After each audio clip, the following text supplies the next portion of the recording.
Good morning, everybody. This is Diggs. It's another beautiful day out here in the Pacific Northwest, and today we are going to be talking about Capital Kingdom. Capital Kingdom is the new PvP content that will either be coming out this week or in 3 weeks from now. We're not really sure yet. They haven't announced it, but we do know it's the next slated PvP content for Kingdoms, and essentially it is a server-wide battle for benefits and for Kingdoms to be able to set policies to help other players or help themselves. So let's go ahead and dig in. Special shout out to Adire and Ikigai, the Kingdom on Onyx Aries. I much appreciate you guys putting this document together and gathering this information. You Quasi Croissants are absolutely out of control, and I love all of you.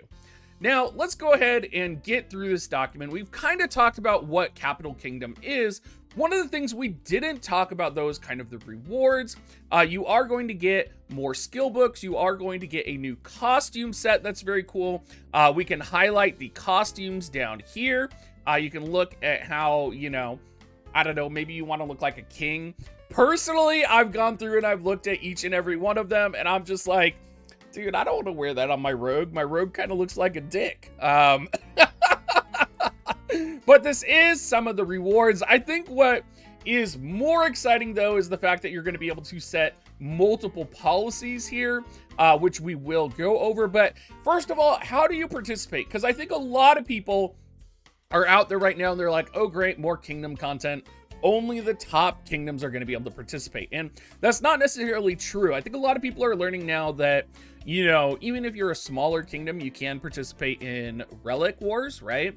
I think they are also learning, or they will learn, that they can also participate in this content because getting access to it is very similar to Relic Wars and is arguably going to be more easier to block out top guilds. What do I mean by that? Well, this is bi-weekly content. So what this means is it's every other week. 4 guilds are going to have a free-for-all, essentially. The 4 guilds that are selected are the guilds that bid the highest in prisms. So the minimum bid is going to be 8,000 prisms. Very similar, again, to Relic Wars. Now, you have to understand this is bi-weekly. So if you are a guild that is buying multiple relics, if you are spending 30,000 prisms on a single relic, you may want to reconsider that decision right now because you are going to want to be one of those top 4 guilds competing in this potentially, right? I think there's a lot of people who are also saying, well, only the top and the strongest guild is going to be able to participate in this, right?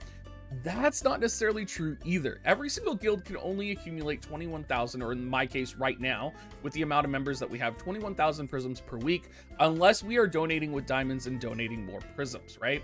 So let's say that a top guild wants to dominate this bi-weekly every single week. It would be quite easy for, say, the second highest guild or a guild coalition, right? To easily kind of save up their prisms and outbid the top guild in those 4 spots so that you can actually have a fighting chance at kind of achieving this. Again, that would take, lots of coordination, but I do just want to make clear that, this is one of those contents that is not necessarily locked out, very similar to Relic Wars. And if you are strategic about it, you will be able to participate, even if you're maybe just a top 10 guild. So once you are selected, what happens when you are selected? Well, when you're selected, your kingdom is going to choose a policy and the server is going to vote for you. So there's going to be 4 kingdoms, which means everybody's going to get to choose one policy to implement. Now, there's 3 different types of policies here. I'll move this on the screen so that you guys can actually see it. There's a discount policy, a bonus policy, and a kingdom policy. So you get to choose one. Most people, I think, are going to go for the bonus policy because a lot of the kingdom-based policies are not super remarkable. The bonus policies are like increased drop rate, right? Like, I feel like that's pretty, you're gonna want increased drop rate, right? Like, there's no way someone's gonna be in there and be like, oh yeah, we want decreased megaphone purchase cost. Never gonna happen, right?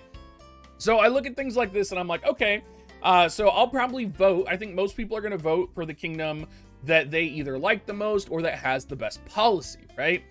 So I think most of the time, the kingdom that has increased loot drop chance, most people are going to vote for that kingdom. Now, I'm not sure if each kingdom can just choose freely or not, so that you could have like 4 kingdoms all with increased drop chance. I'm also not sure what the specifics on every single one of these are. They are kind of ambiguous. For example, theater buff cost discount, if that is for your kingdom only, what if that makes your kingdom cost 0 gold, right? Or 0 gilder. It's so hard to find information on these specific things, just because, honestly, I don't think anybody ever selects them. I don't think anybody ever goes for theater buff discount when you could be getting potentially, you know, increased loot drop chance. It doesn't happen. Anyway, when you are all done with that, what basically happens is there is a voting period. And everybody on the server gets to vote. And what the voting does is the voting chooses your starting position. So, for example, if I had increased drop rate, and then let's say another guild had, I don't know, increased hatch chance, people are probably going to want increased drop rate, right? So they'll all vote for my guild, and I hope they would all vote for my guild anyway. But what that does is that changes the starting position in the free-for-all. And what's going to happen is I will be starting in the yellow position, which is considered the advantage point. Now, that really isn't going to do much if I'm, say, up against a guild that is like 300 million CP higher than me, right? Like, they're just going to raffle stomp you, they're going to destroy you, and there's just nothing you can do about that, right? But this could be really good if you have 2 equally powered guilds going up against each other, and you need that advantage point in order to secure the victory. So this is the voting is maybe not necessarily the most important factor, but it will help give the advantage to kind of the underdog in a situation if you are able to get the votes. Now, how do you actually win in this free-for-all? Well, it's basically a capture the flag. And the flags are going to be dragons. Now, you have Uno and you have Dos. Now, I have no confirmation that Dos is 2 points. I do know that Uno is 1 point, so I am guessing that Dos is 2 points because that makes sense to me. But basically, you are going to be grabbing these dragons, taking them back to your base, and once you accumulate 10 points worth of dragons, you have to survive for 60 seconds in order to win. Now, this is, of course, very difficult, again, if you're going up against a really tough guild. So it's one of those things where you have to weigh, when are you going to bid on this? When are you going to enter this type of content? Are you going to have a chance to win? One of the other things I couldn't find as well, and that's not in this sheet, would be what the benefits are to kingdoms that participate but lose. That's another thing that I would be curious to know, because I would be curious to know, very similar to how we get the wolf mount, right? When we lose in Relic Wars, I would be curious to know if there's like a pity participation reward in this type of content. So that's something that I'm thinking about as well. But overall, I think this content is going to be really fun. I'm very excited for more PvP. I'm very excited for the strategy that's going to go into this.